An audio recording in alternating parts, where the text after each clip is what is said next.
Samantala, naghain ng guilty plea ang dating abogado ni dating US President Donald Trump sa election case nila sa Georgia. Tungkol ito sa tangkang pagbaliktad sa resulta ng 2020 election sa state of Georgia.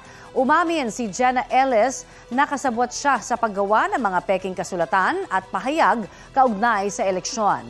Pumayag din siyang tumistigo laban kay Trump. Si Ellis ang pangatlong miyembro ng dating legal team ni Trump na naghain ng guilty plea sa kaso.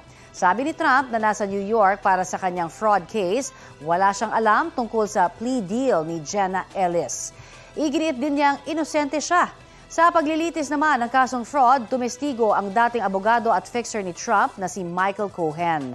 Sabi ni Cohen, inutusan siya ni Trump na manipulahin ang halaga ng ari-arian ng Trump Organization para makakuha ng mas magandang insurance premium.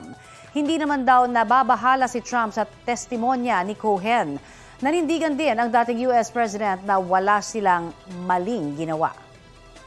Balita ko, may tututukan kayo tuwing 10:30 a.m. sa GTV. Alamin ang mahahalagang balita at impormasyong dapat niyong malaman sa Balita Ko tuwing Lunes hanggang Biyernes.